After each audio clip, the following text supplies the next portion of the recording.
안녕하세요. 저는 미들스쿨 드라마 감독 베네딕트 딩도입니다. 와주셔서 대단히 감사합니다.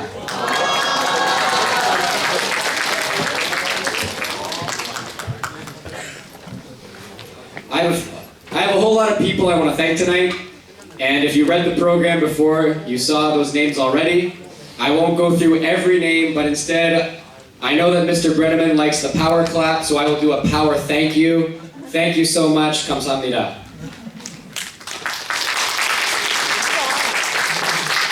A few rules of theater etiquette before we begin. Number one, please no food and drinks in the PAC except for plain old-fashioned water.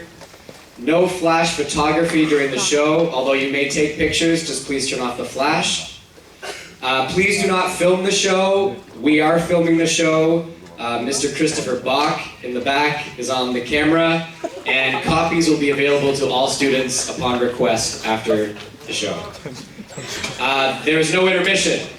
The show is about 1 hour and 15 minutes. If you need to leave the theater for any reason, please do so quietly, and please return quietly.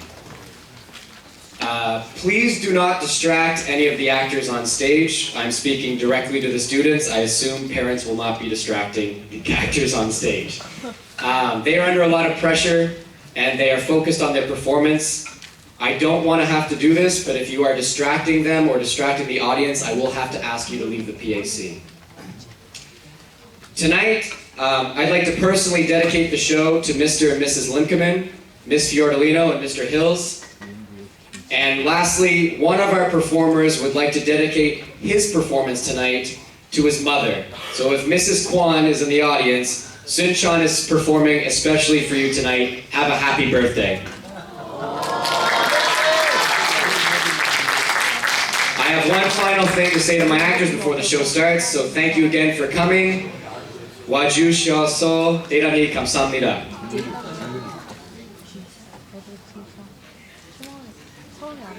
Are you ready? Yeah! I said, are you ready? Yeah! Let's kick it up a notch! Yeah! Woo! Will live in infamy. Ich bin ein Berliner. Well, I'm not a crook. Tear down this wall. Yes, we can. Yes, we can.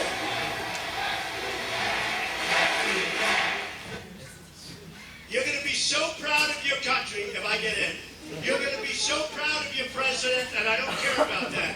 But you are going to be so proud of your country because we're going to turn it around and we're going to start winning again. We're going to win so much. We're going to win at every level. We're going to win economically. We're going to win with the economy. We're going to win with military. We're going to win with healthcare and for our veterans. We're going to win with every single facet. We're going to win so much, you may even get tired of winning. And you'll say, please, please, it's too much winning. We can't take it anymore. Mr. President, it's too much. And I'll say, no, it isn't. We have to keep winning. We have to win more. We're going to win more. My guess is that you heard this a lot. That this past election has been terrible. A new low for democracy. A travesty. A sign that the very fabric of our country may soon be ripped apart. That in past elections, things were better.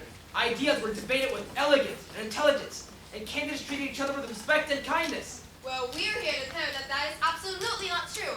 The elections, by and large, have always put humanity at its worst. I mean, we've elected murderers. And drunk, sex addicts, And every once in a while, we'll even elect a short person. Ugh, disgusting. Your people? How are you supposed to vote for anyone under 5'11"? Anyway, we've managed to prosper into a pretty great country. Minus Florida. Florida is where ambition goes to die. But the other 49 states, pretty great. So if you're grown girls, what you're about to see today has never, ever, ever been attempted before on stage. We will, tonight, present to you every U.S. election this country has ever had. All 57 elections from 1789 to 2012 will come to in front of your very eyes tonight. Every debate, every negative ad,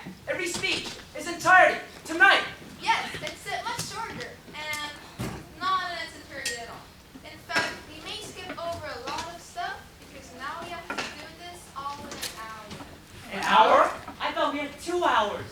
Well, remember how I negotiated a deal with Mr. Brenneman to let us rent the space for half the price? Yeah. Turns out he gave it to me for half the time. But we can do it. All of the elections in an hour or less. With the help of our amazing and currently underpaid acting company.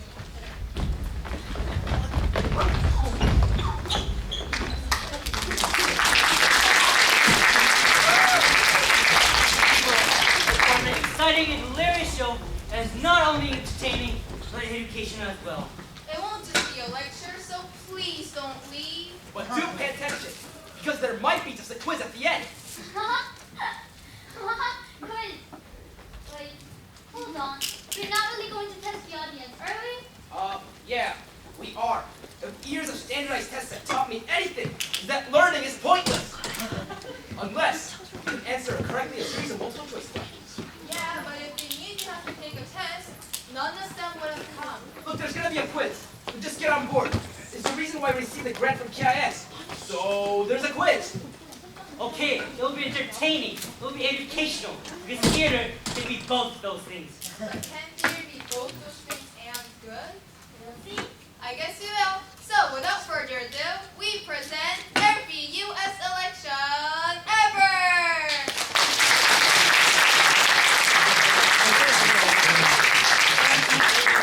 The Revolutionary War was over, the Constitution was written, and a nation began the bold experiment of democracy.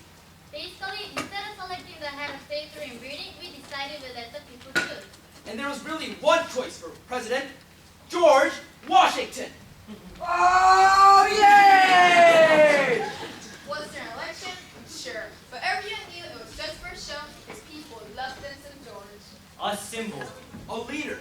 A godlike figure that people could rally around.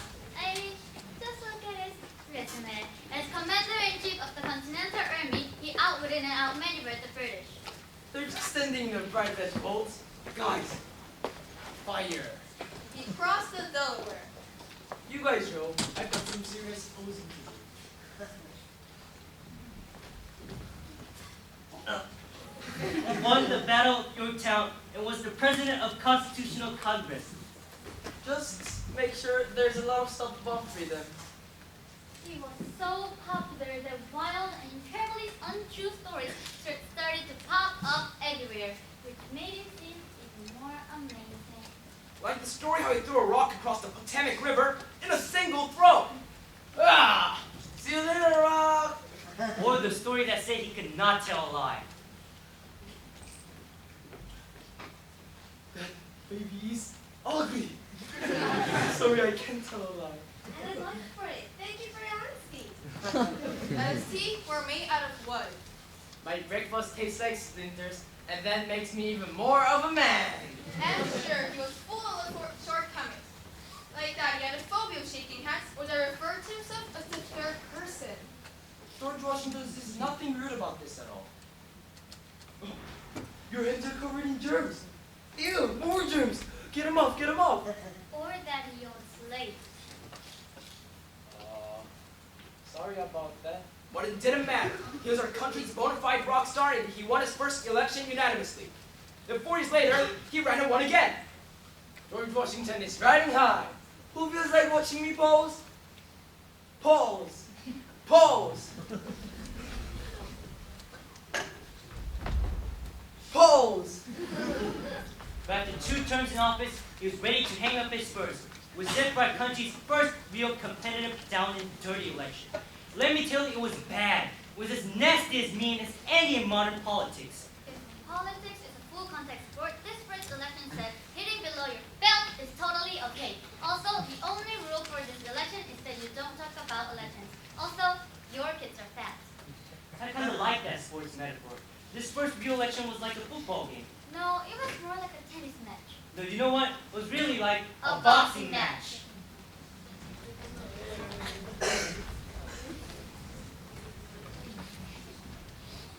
Ladies and gentlemen, welcome to the main event. The competition is so fierce, so high, so momentous. So we are calling it in Philadelphia. That's right, Pepper. The United States is the edge of their seat to this crazy experience. We're calling democracy can actually work. Quite be a show, though. Should be indeed. So let's get this party started, Pepper. In one corner, our first vice president is coming in at a hobbit like 5'7", the colossal of independence, Mr. Austin Gessin, the road to Boston. Ladies and gentlemen, the journalist parties on John Adams! And the other corner, riding at a Lego State suit, knew him as the author of the Constitution, Pepper, but tonight he's hoping to be the author of Epic Pizza, the Apostle of Democracy, the Sage of Monticello, Thomas Jefferson!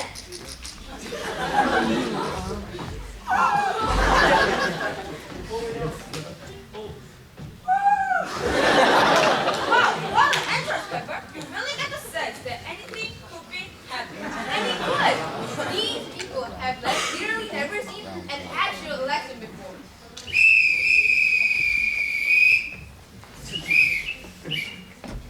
All right, you know the rules. We like you to stick your philosophical differences in governing, but slender and slight towards your opponent's appearance and family are permitted. Do you understand the rules? With the utmost conviction of the friendliest party, I do.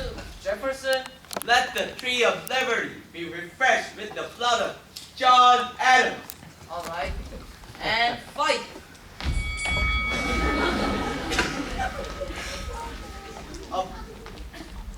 Adam is champion of the king. A vote for Adam, vote to rejoin the British Empire.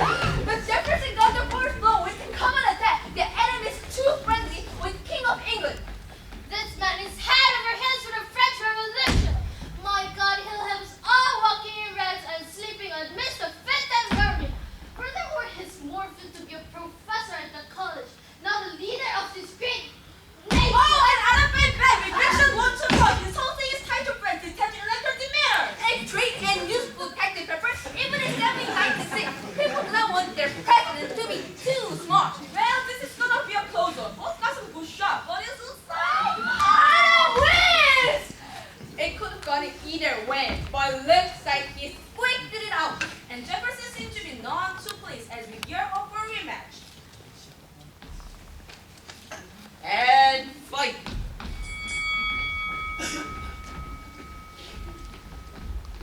This man is repulsive prejudice, a gross hypocrite, a hideous, hermaphroditical character, which has neither the force or firmness of a man, nor sensibility and gentleness of a woman. Yeah. Oh, and Jefferson's coming up swinging. What a shellacking. He is clearly smart, but not counting out. If he hates more than losing, it's Thomas Jefferson. This man is College atheist. According to Dr. Really nearly for any fight during our great revolution. And I mentioned his illicit ties with Sally Hemings. He wrote the silly heading, huh? Bob, if the Ellen DeGeneres with the same on his table, clearly anything is. This is getting more reputable by the second. Oh, and Jefferson is showing sign of a king. Oh, wait. What the hell is this? Oh my Lord, Pepper! Look like Alexander Hamilton, Treasury Secretary, and popular hip-hop musical had just entered the ring. This is a shocker. Hamilton seems to be joining the party that he helped create. If we must have an enemy at the head of government, let it be who will not involve our party in the disgrace of his foolish and bad manners.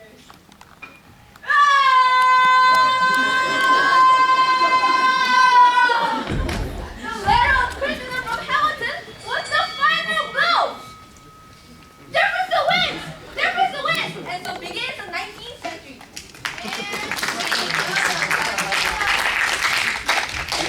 See, isn't this fun, guys? They're learning. They're laughing. It's all coming together. Yes, except this is taking a lot longer than we thought. I mean, it took 10 minutes to get before elections. At this rate, 53 elections to go to it, it'll take us how many hours? I'm bad at math. The point is we have to keep the show moving. So let's try this. The next 7 elections are pretty boring and the Republicans may have won, right? Yeah. Well, actually, Andrew Jackson was a Democrat Republican, and then in 1820. Yes, fine. Why don't the next 4 like right on the same starting line for a basketball team? A Republican-only basketball team. First of all, that sounds like the worst basketball team more importantly, we're gonna... Trust me, it'll be great. You'll learn your theory quickly. Watch.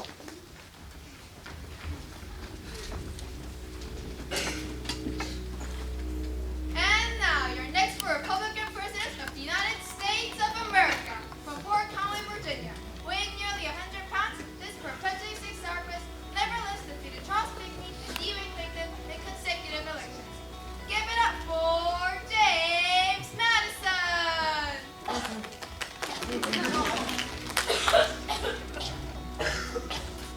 From Westmoreland County, Virginia, a founding father and U.S. Senator who's risen to the top despite having absolutely no charisma.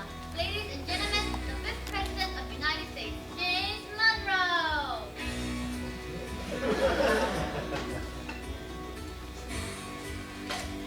From Braintree, Massachusetts, he brought an end to the War of 1812. Just don't mistake him for his father because he might be clinically depressed.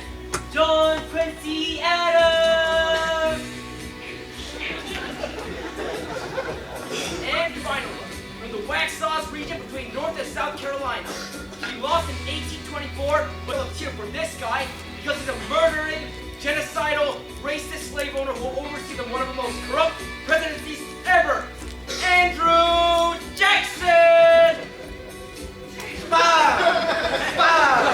Bow!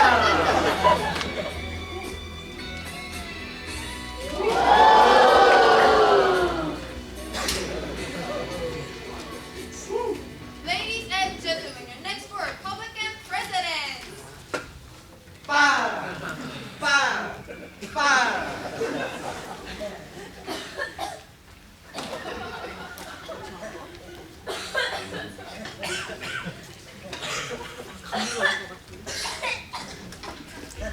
See, I just toured through 7 elections in like 2 minutes. Yeah, but you skipped over so much stuff.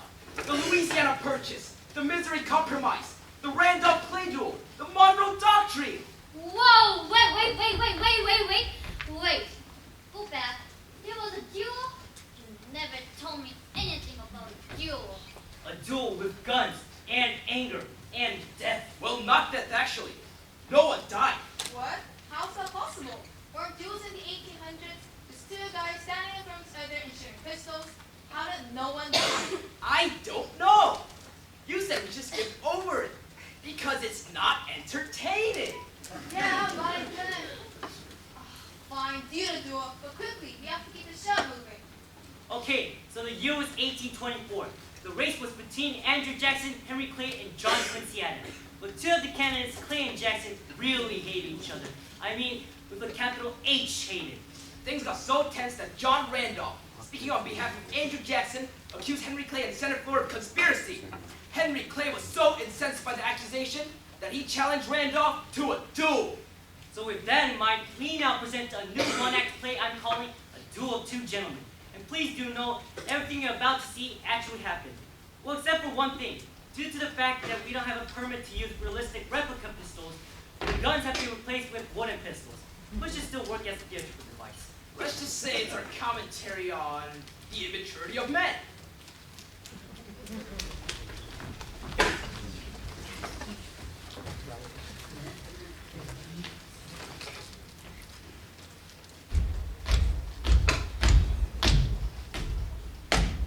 Good God, man, this is my reading chamber. What right have you thrown my internal music? I could say the very same of you, Randolph, substituting your internal musings with my dignity and reputation. What? What I'm saying is that, you've offended me, the point is that I hate you. You slandered my good name on the Senate floor, and I challenge you to a duel! A duel? A duel, you say? A duel, says I, Henry Clay, the proud son of Hanover.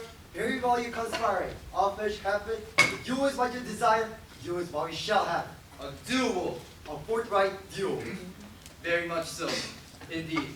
Humphrey, fetch my dueling pistols. Oh yes, Fiddler, Earl, and Bogey. Never been more dignified way to shoot someone from 10 feet away. I could see I may have disagreements on you with most matters, but when it comes to Flintlock and Bogdan, There's not a more sleek, elegant, and divine instrument of death. Beautiful. Gorgeous. Absolutely Thank you. beautiful. Well then, shall we commence with the duel? We shall. Humphrey? Yes, yes. Well, we know the rules. At the drop of my handkerchief, two shoot each other. And that's it. Whoever lives, wins. Agreed and dignified way to settle an argument. Sure. Okay. Ready on the count of 3. 1, 2.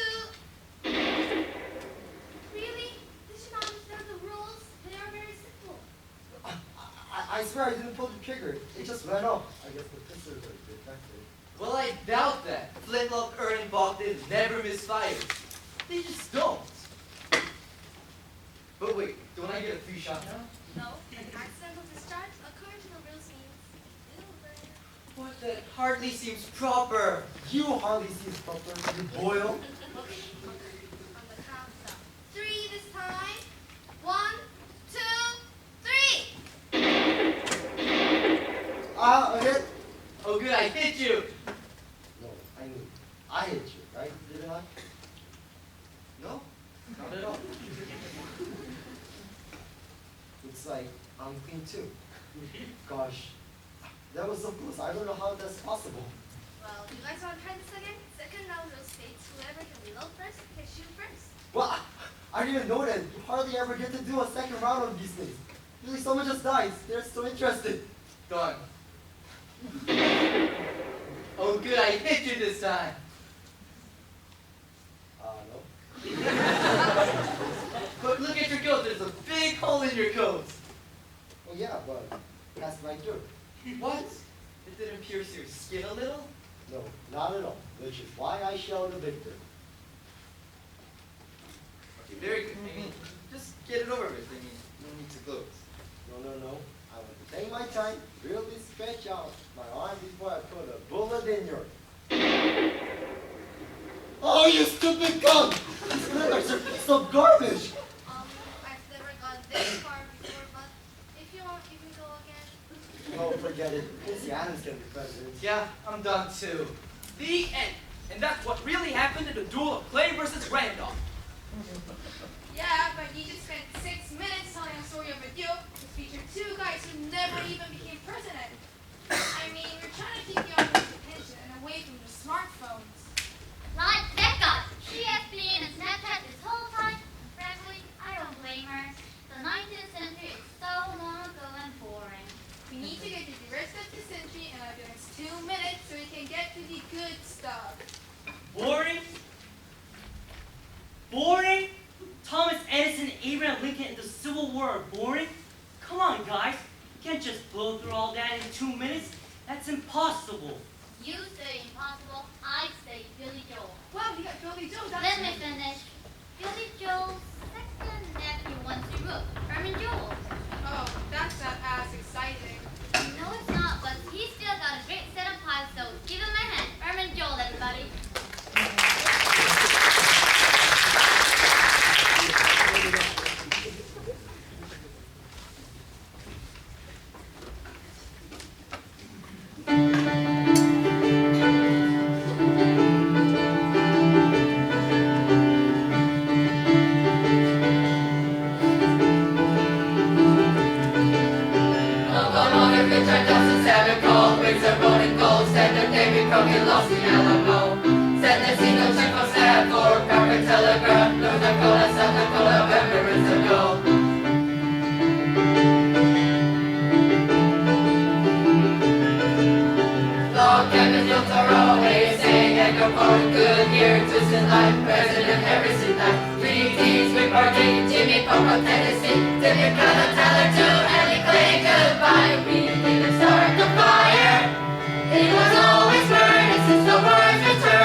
Let's make movie, never miss all this.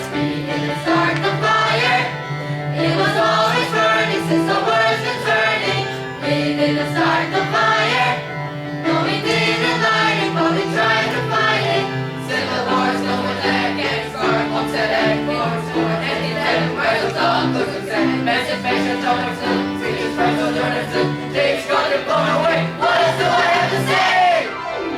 Armin Joe, everybody.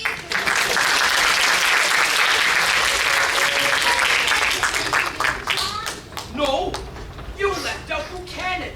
You skipped over Lincoln's second election and Grant against Horace Greeley. Yeah, I'm sure there are a lot of Horace Greeley fans that are upset we skipped over him. Maybe. Holler if you want to see a quick bio on Horace Greeley.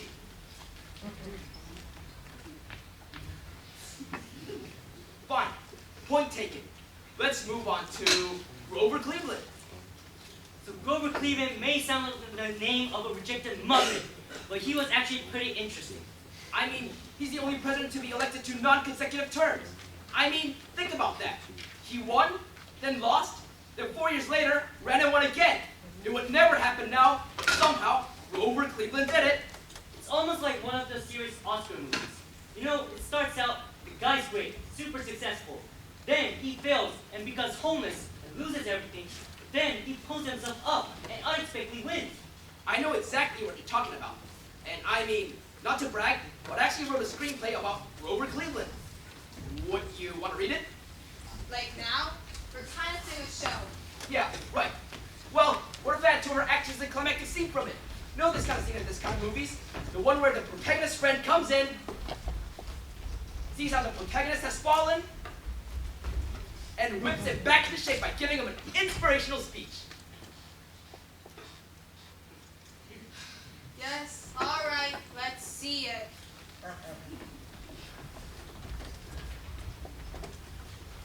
Gruber! Gruber! Wake up! Wake up! Ah! What is it? Am I dead? Oh! No, you're not dead. Look at you. Sleeping until afternoon. Your hair is greasy. Your clothes are filthy. My God, pull it together. Well, what do you expect? Huh? What do you expect? I was a president of the United States, and I lost it. I lost it all. Oh, Yes, you're right. Difference to both of us. And maybe it's not all your fault. Maybe you pull up fake voters in Indiana to cross state line and vote twice. Or maybe you, during your first term, you made your word in the White House a woman 28 years younger than you who used to call you Uncle Gruber. I mean, call him this so gross. yes, sure it was. What was I thinking? Why did I get married in the White House? The point is, just because you lost it doesn't mean you give up. You get up and fight for your right to be president. Oh, there's no such kind of thing. President who served no consecutive term. I mean, that's something that happened.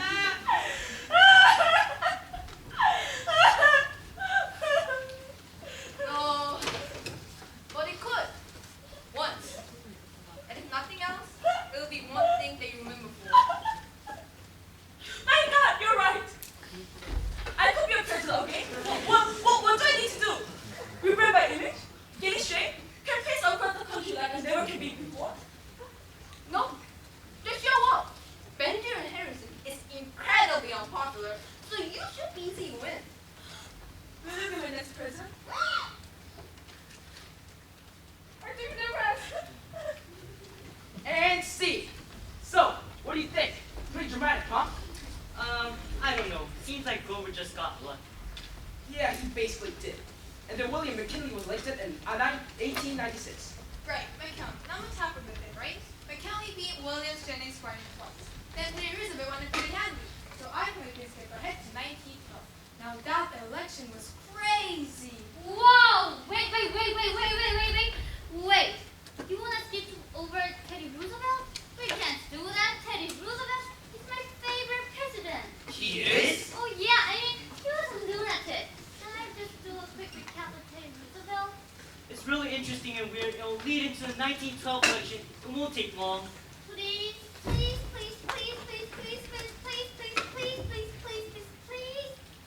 Fine. Around the clock. So I'm giving you 1 minute. 1. Great. Here's all you He was born in New York City. As a kid, he was energetic, ball-collecting weirdo with severe asthma. Books. Every insect on this green earth worth our time and inspection. Oh, my lungs. He didn't like being so weak and asthmatic, so through sheer willpower, he transformed his body by basically doing push-ups. Can't have as my people performed an impressive and rigorous effort. Miraculously, this worked, giving Teddy an irrational confidence boost that was last his entire lifetime. I'm strong as I am determined. Nothing can get in my way to greatness. After college, Teddy joined the New York State Legislature. His fellow state senators hated him because he was so manic and abrasive and hard to work with. So one day they decided to pull a prank on him. But when Teddy heard about it, he actually said this to them. My God, if you dare to put a prank on me, I will kick you, I will bite you, and I will kick you in the balls! A real nightmare of a coworker that Teddy was. Then, tragically, his wife's mother died the same day with her illness. Teddy responded to the incredibly sad news by doing this. Someone else can raise my daughter. I'm going to live in the forest for the next 4 years. Yeah, that's what it is.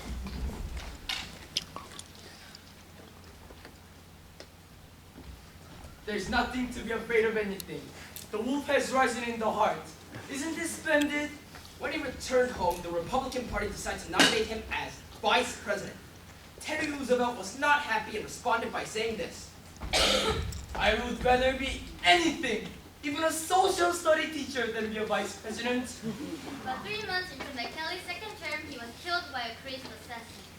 Teddy Roosevelt responded to this tragic news by cheerfully saying this. Let's get to work. And so began one of the most productive peacetime presidencies ever.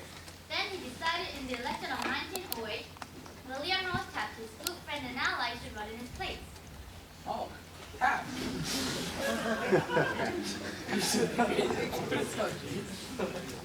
I'm going to go to the Africa for the next 4 years to kill 512 rare and exotic animals. What? You are? Why? I lose control problems. And sending still makes me think of them. Oh. Why? Taft won easily thanks to Teddy's endorsement. But Taft was no Teddy Roosevelt. After years of conceding many of the progressive programs Teddy had fought for, Teddy Roosevelt decided to come out of retirement and run against Taft in 1912. I leave you alone for 2 years. And look at what you did. By golly, I'm throwing my hat in the ring. Bully to hat.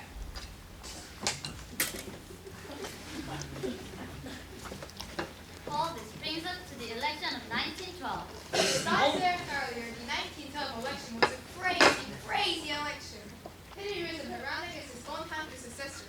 He formed the Boom Moose Party, the most successful dirt party ever.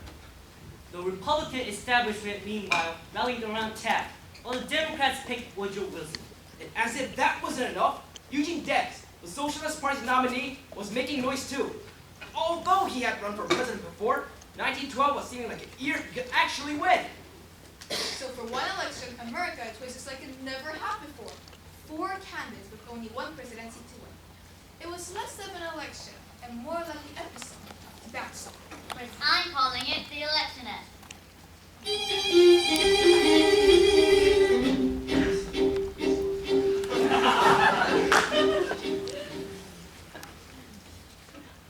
Hello and welcome back to the election. It has been a dramatic ride, there's been turmoil and double crossing.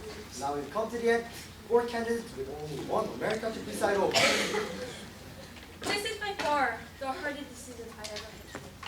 Because in their own ways, they're all sick and dedicated guys, but my heart can only belong to one. But as November 4th approaches, America still can't decide which president is for her. I mean, they're just different. I know Ted. He's so sweet and smart, but his was a little bit indecisive and insecure. I don't even even think I should go to the rose ceremony. If she says she's gonna pick Roosevelt, I'm sure she will. That's what everybody wants. You know, I only took this job because Roosevelt begged me to. I don't even want it. That's a piece of America on a bad day. Oh, I'm so fat. And of course, I love Teddy. I mean, for 8 years, we had such a great things going. He's progressive, he's smart, but he was a little bit a lot to handle. Of course America will choose me. It is the only right and just decision she can make. Let us consummate the rose giving, and let's get to work. Let's get to work. Let's get to work. Let's get to... And there's Woodrow Wilson, who was really disciplined, impressive, and smart, but he was a little bit a racist. Look, I have a lot of progressive ideas that I think America is going to love. Tariff legislations, the Antitrust Act, the Federal Reserve. And I also kind of believe that slavery wasn't so bad. So yes, I'm pretty much super racist, but this is 1912, and a lot of people are also super racist. And finally, of course, there's Eugene, who is really sweet, but I don't think so. Look, if you can just give me 2 minutes, I can tell you why socialism works. Oh, come on, at least hear me out. Eugene needs a win. So the time has come. You can only give a roast to one president. So who will it be? President Taft. Oh, it's me. Should I say something or... I'm messing up again, ain't I? Darn it, Taft. President Roosevelt. Of course, give me the rose. Let's get to work. Let's get to work. Let's get to work. Governor Wilson. Also, why do women need the right to vote? I mean, can women be trusted? Better let me do it. And finally, Eugene Debs. Look, here's a pamphlet. You don't have to pick me, but at least take a look at it. America, the time has come for you to take the president. MC.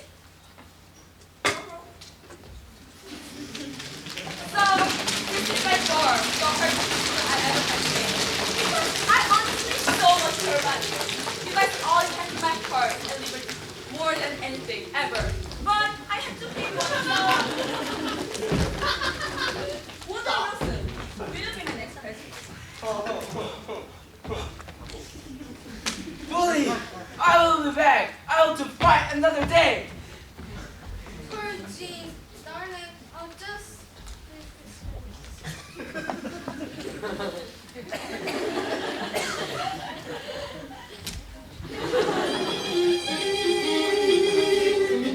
Yes, America gave its rose to progressive and labor relations, but in retrospect, pretty racist Woodrow Wilson. And his first term was pretty successful, but term 2 was not so kind to Wilson. America was dragged into World War I. Rising inflation brought about widespread unemployment, all of which may or may not have caused Wilson to have a stroke. So, with Wilson on the sidelines, America was set for a wide open and contentious election. In 1920, the Democrats selected James Cox, a former governor of Ohio.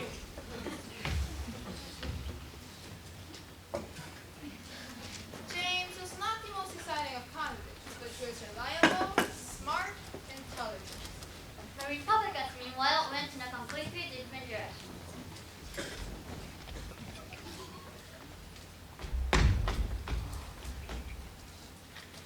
Are you ready to run?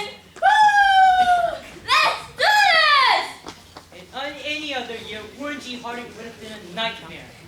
Alright, tobacco, I love my chew. Can't believe you can. Even though it was illegal. I do both those things. I love it! Also, he was aptly having affairs with not only his wife's best friend, but also with a woman 30 years his junior. Lock up your daughters! John, I have no self-control.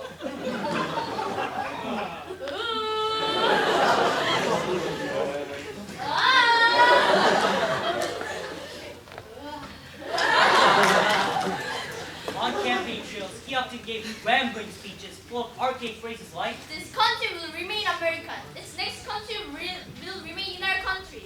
and Let's feed them with the wiggle and wobble. Democrats did their best to fight back by pointing out that Warren G. Harding was Warren G. Harding. This man is weak and immoral, and he's not saying anything that makes any sense. Like, come on, we're better than this. But not making sense is just what voters wanted in 1920, and he won in a landslide. Wow! Yes! When I say Warren, you say Harding! Warren! Harding! Harding!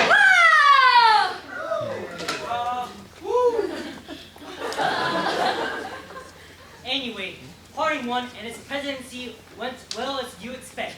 There was scandal, and then there was more scandal. He had a heart attack. And then there was a second one that killed him. I lived hard. I died hard. Warren Harding, out. Leaving as Vice President Calvin Coolidge in charge of the country. And let me tell you, he could not have been more different. Given the nicknames Cautious Cal and Silent Cal, he was not very exciting. Then we get to 1928. This time between Republican Herbert Hoover and Democrat Al Smith. Al Smith was a four-time governor of the New York City with a strong national following. Well, Herbert Hoover was, well, maybe one of the most boring candidates to ever run. For example, here's what Republican newspapers said at the time to show how great and awesome he was. That man Hoover, he's a human. That is not a joke. That literally is the best his campaign could do in 1928. To remind people, he was a human. So the next election was won in a landslide, with the victory going to... Herbert Hoover. Yeah! Alright, I got some great ideas to make this. And then the stock market crashed, leading to a Great Depression that no sitting president could talk your way out of. Especially not a snoozer like Herbert Hoover. Oh, shucks! He really had a chance, especially when you run against a candidate like Franklin Delano Roosevelt, easily one of the most popular and celebrated presidents of all time. FDR's energy and unbridled optimism was just what the country needed. Sure, he had polio, married his distant cousin, and had ongoing affairs with two of his secretaries and also another different distant cousin, but it mattered not.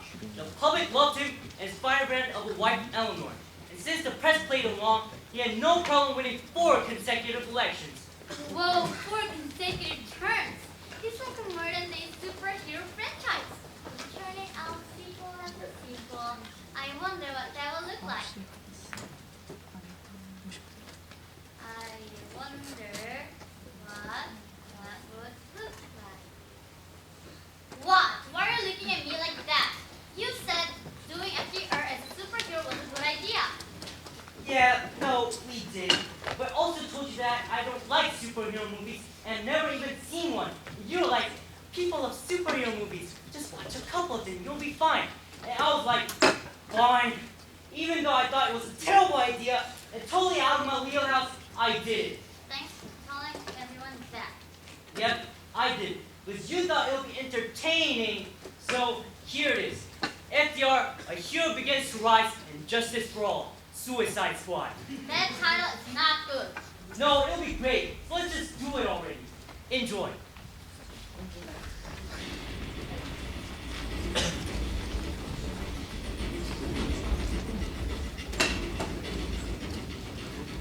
What are you going to do? We lost our home, all our savings. This country's going to hell, and ain't no one going to save us, ever! Mom, I'm so scared. Why did the bad people get us? There's nothing to fear but fear itself. Hey! What if I'm gonna be afraid of snakes? What are you gonna do about it? Old man! I said there's nothing to fear but fear itself. FDR did it too. Jump! Hey, the urgent woman in the bunch of someone like Donald P.A. Social Secretary and Civilian Organization. Well, I believe the limits government Yeah, why don't you let the free market fix itself? Because that never works. FDR just do Trump. Trump. Hey, who does think you're running for a third term? No one ever thought that. Why don't you just let Venezuela or John Brennan have a shot at presidency? Never. FDR just do Trump. Next place, me.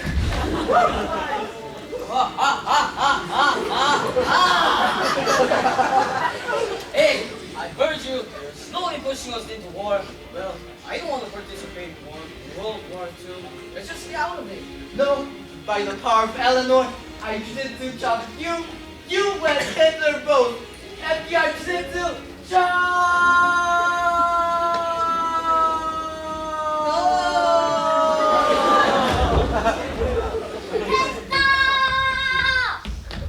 What the hell is this?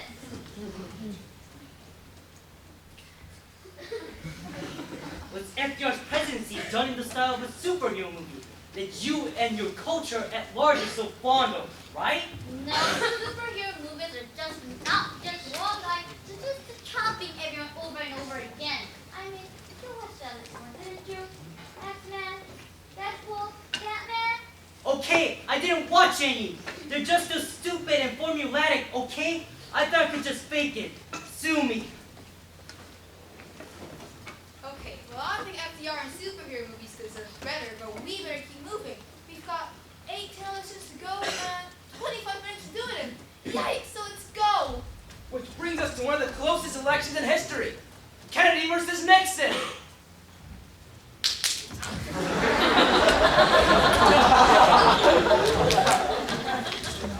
John F. Kennedy was a rich war hero who robbed the top of the ticket after being served with his investment at the Senate. He was charming, hopeful, and very, very hot. I can't deny it. Sure, he had extramarital affairs, and his collections may have been bought by his father, and also he talked like a cartoon character. Come on. So hot. American people are surprising shallow. I'll take it. And the Republican corner was America's vice president and America's grumpy slipknot, Richard Nixon. At this time, Nixon was respected and more experienced than Kennedy. But let's face it, Nixon was nowhere near as hot as Kennedy, so the country was very split. I can try to be more appealing visually if that would help.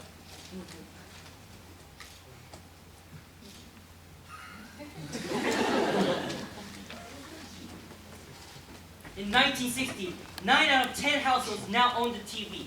So the 4 networks got together and agreed to a bold experiment to air the first ever televised debate between 2 presidential candidates. Now, Nixon was a skilled debater, and anyone who heard the debate over the radio thought Nixon had won. Take a listen to one exchange between the candidates. Mr. Kennedy, you have proposed to increase the funding for the welfare program. How do you intend to pay for that? I have to pay for it with winning a smile. Mr. Nixon, a rebuttal. That is an idiotic answer. It's not possible to pay for welfare with a winning smile. We must raise taxes! Okay, so clearly at the exchange, Nixon won, right? But a funny thing happened on the way to the television studio. First, Richard Nixon felt his knee.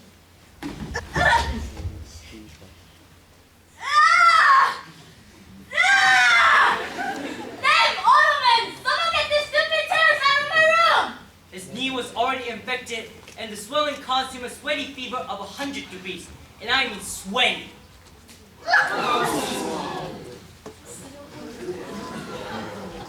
It's goddamn sweltering in here!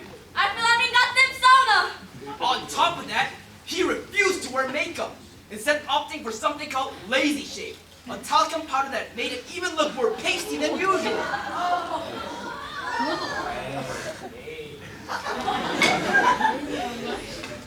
If one thing Nixon knows, stay lazy shave makes you look fresh and clean.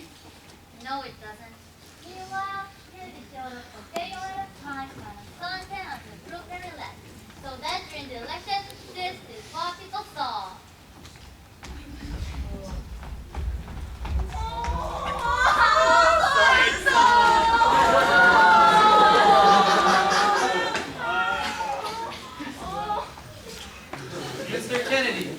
have proposed to increase the fundings for the welfare programs.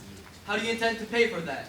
I would have to reduce the debt with winning smile.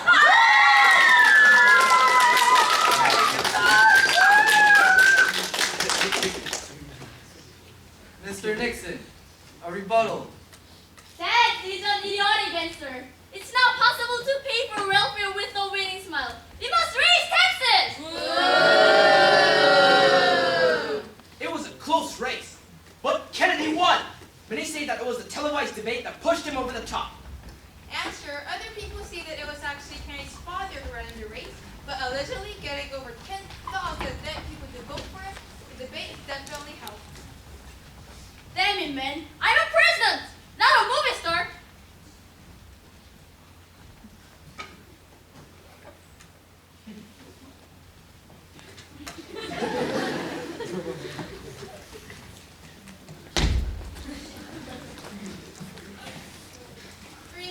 Years into his term, President Kennedy was tragically killed in Dallas, Texas. Oh, Kennedy!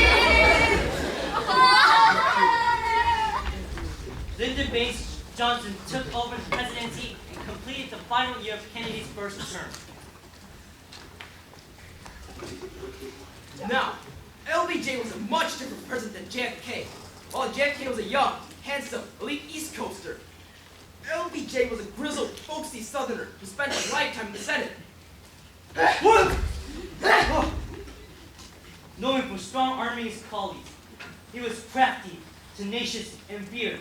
And in his re-election bid, he didn't want to just win, he really wanted to crush his opponent, Barry Goldwater. So, he assembled an elite group of operatives he dubbed the 5 O'Clock Club.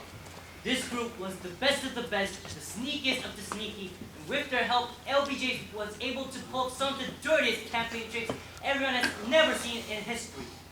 Think of LBJ as Tom Cruise and his 5 O'Clock Club as his Impossible Mission Task Force, and you'll get an idea of what happened in 1964.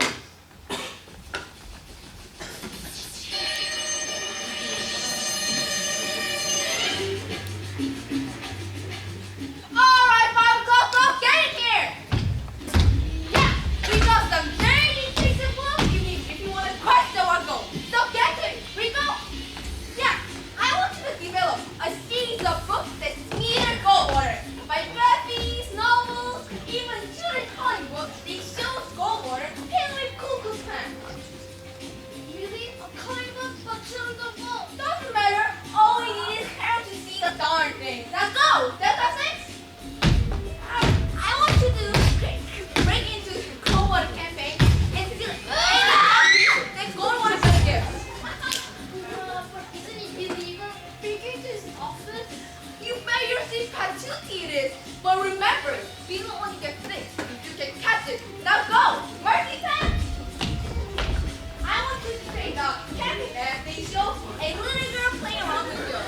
And now show a mushroom cloud inside the sky and essentially killing the girl. And end of the end with a homies voice saying, these are the things we love each other or die. What? That's so dark. I know! We have to scare crap out of everyone. Plus, it'll be controversial, so new our place will play over and over again. Now go! Go and do my dirty deeds! And it worked. Lyndon Baines beat Barry Goldwater by 16 million votes, the largest margin in history up to that point. LBJ had his referendum. But it was short-lived. With the unpopularity of the Vietnam War growing, LBJ decided not to run for re-election. And then with the assassination of Bobby Kennedy. Oh, Bobby Kennedy!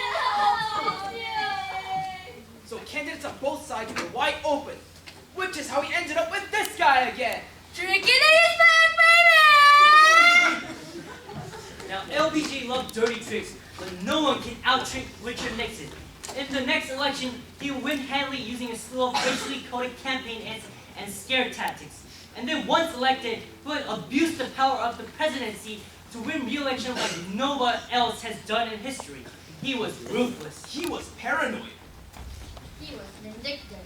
He was a real bitch.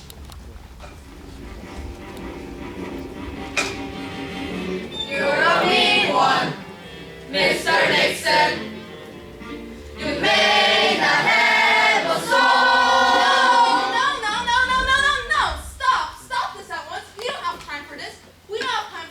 Richard Nixon and his criminal activities that led him to lose the presidency? Get out of here! I am not a crook. Yes, you're a criminal. You should have gone to jail now. Now get out of here, Richard Nixon, and take your choir too. Get out of here. Go! Get out of here. Go! Hurry! Get out!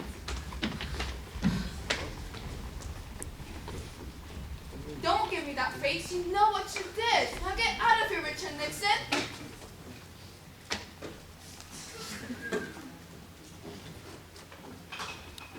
And that was done for Nixon. 2 Washington Post reporters undercover his Watergate scandals, and he resigned in shame.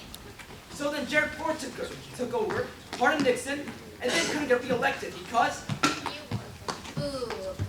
And then we had Jimmy Carter, who had only 1 4-year term in office, thanks to high gas prices, hostages in Iran, and the fact that he was very boring.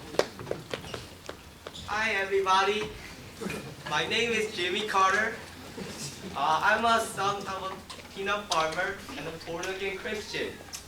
I know a lot of you have questions about peanuts, so I'm going to use the next 50 minutes explaining to you about the science, history, and the nutrition value of a peanut. Let's start first with the nutrition value.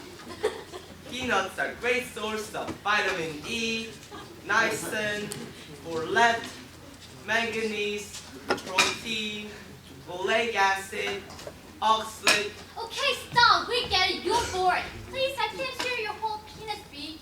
Agreed. So the 70s were a pretty dark and grim time. The Vietnam War has taken a toll on the country, and gas shortages were driving people crazy.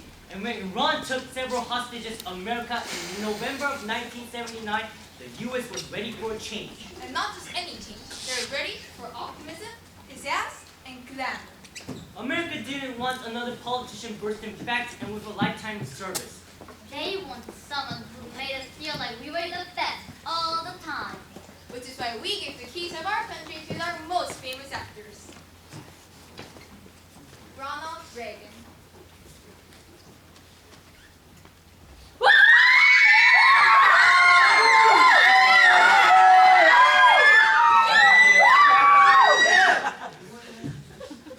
Your friends arrived. We're ready to fall in love with Mary. Yep, Ronnie Reagan starred over in 60 films. You know his movies, right? No? No? No one? No, that's okay. They're not very good. Actually, I'm not even sure how I can acting career, to be honest. Huh? Despite his clear lack of talent as an actor, he thrived as a candidate. America just couldn't get enough of his folksy charm and awestruck sense of humor. Just look at how America fawned over him, no matter what he said. And do know, these are all actual Ronald Reagan quotes. Please sign my bonzo!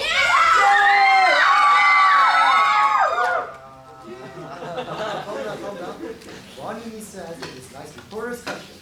Go on, what question do you have for me? Mr. President, a lot of people in this country are having a problem with getting and keeping a job. What are you doing to help this person? You're trying to get unemployment to go up. And I think you're going to succeed.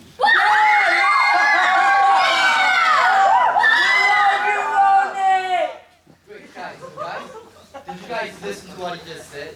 He said he was going to make unemployment go up. And we don't want that, right? I mean, this country already has a huge problem with the deficit, and we can't have unemployment go up too.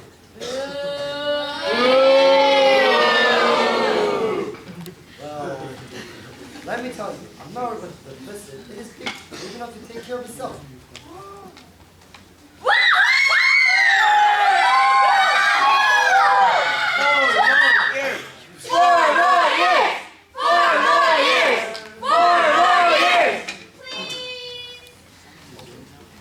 Okay, what about your stance on the environment?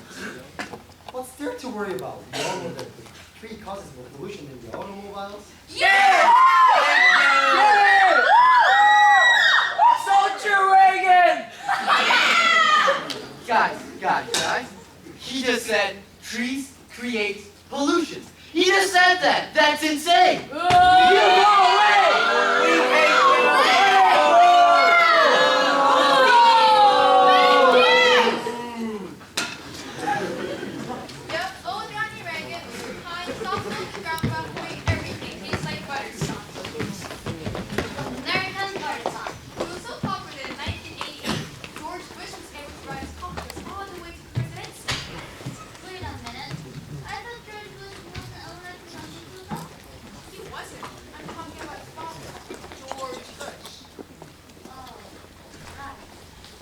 okay, so the next few elections can get a little confusing and repetitive.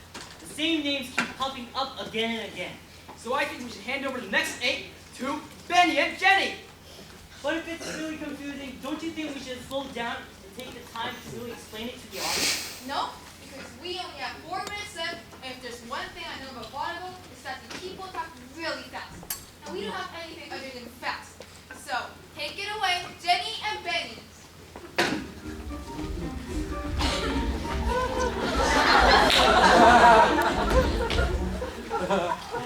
Hello, Betty! Hello, Jenny. So there have been quite a few elections since 1980. That's right. 8 elections, 5 different presidents elected to office. Well, tell me all about it. I don't need to know about the elections, just one. Let's keep it simple. You've got it. The winners are Bush, Clinton, Bush, Obama, Trump. The last one still can be debated. All right. And who was the first Bush? George Bush. Then who's the second Bush? George Bush. Who's the second Bush? George Bush. You're telling me that he was elected to non-consecutive terms? No, only Grover Cleveland did that. Then what's his name? George Bush. Not the first Bush, the second Bush. What's his name? George Bush. But you just told me that he was elected twice. Not to consecutive terms. No! Okay. So we got George Bush in 1988. That's right. Then we got Clinton in 92. Naturally. And Clinton beat Bush in 92. George Bush? Yes, George Bush! Yes. Okay. And no. What do you mean yes and no? He beat him or didn't he? He did. Great. And he didn't. Clinton couldn't run again because he served 2 terms already. Oh, Clinton served 2 terms Yeah. as a president? Naturally. Okay, very clear though. But remember that Clinton has also never taken any terms. But you just said Clinton served 2 terms. He has. So then how is it possible that Clinton hasn't served any terms yet? Cause Clinton lost the election! Clinton lost the election! Haven't you been watching the news? But you just said Clinton hasn't served any terms yet. Of course, he did. Okay, let's talk about Obama. Who did he? McCain. Okay, that's easy. But that was after Obama beat Clinton in the primaries.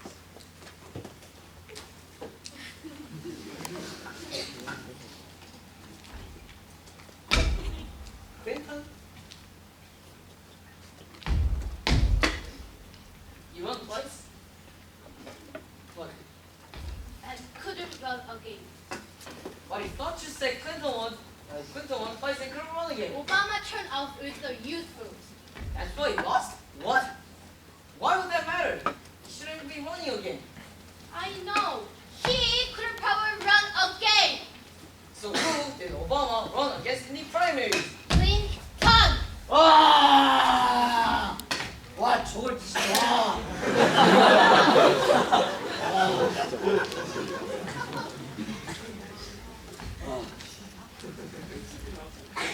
Okay, after Obama, we got Trump. That's right. And who did he beat? Clinton. Clinton? Yes, Clinton. But you...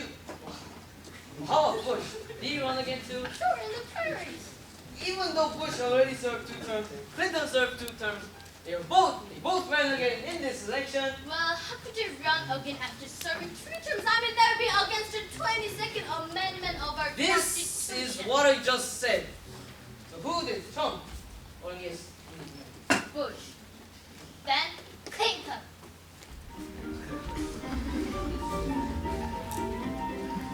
Jenny and Benny, round of applause. That's all the elections this country votes. With 2 minutes of zero. Thank you so much for watching our show, Every U.S. Election Ever!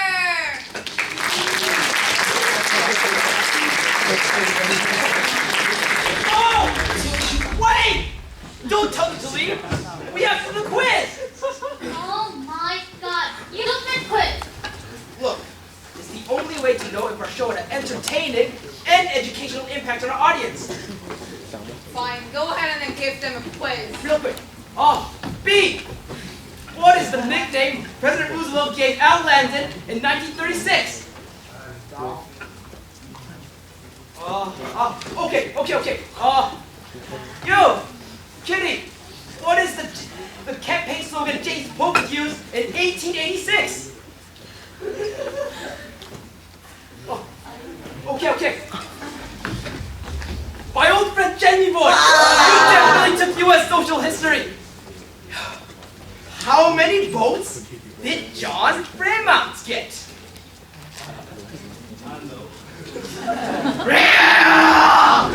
Oh my lord! It's like they learned nothing! As if we were so concerned about speed and entertainment that we forgot to teach the audience anything at all. We had less than an hour. It was not my fault. I am helping you. You also forgot about lunch. Yeah. A huge problem. That is a huge problem. We forgot about his middle of the night insane crazy tweets. We forgot about his impossible border wall with Mexico. We forgot about his animosity towards journalists. We forgot he accused the former president of wiretapping his phone without proof. We forgot his suspicious ties to Russia. We forgot that he goes to Florida every holiday weekend spending millions of taxpayers' money.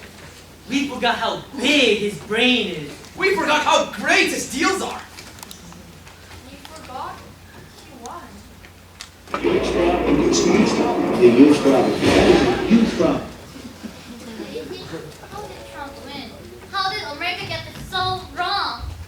Well, Katie, look back at all the presidents you talked about tonight. Warren G. Harding, Richard Nixon, Ronald Reagan. They weren't all great. Some turned out to be criminals and murderers. In the past, the Americans have voted for movie stars, war heroes, and other men who have to appear for success. Sometimes this is what Americans want. And America has survived bad presidents before. And then Americans get another chance. They get to vote. Not all countries do. And sometimes America chooses the right man for the job. Your unfortunate keyword there being men. Katie? Katie, are you listening? Nope, I'm quitting.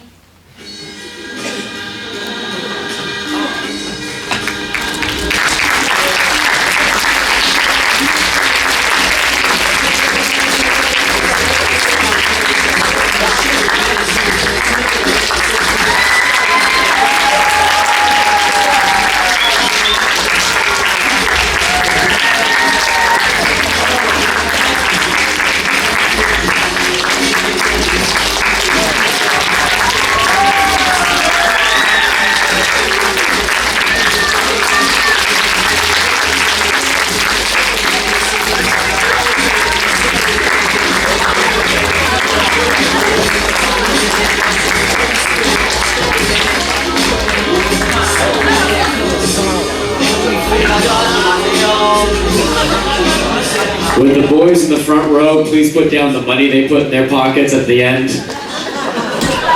Don't steal my props, I see you. Thank you everybody for coming.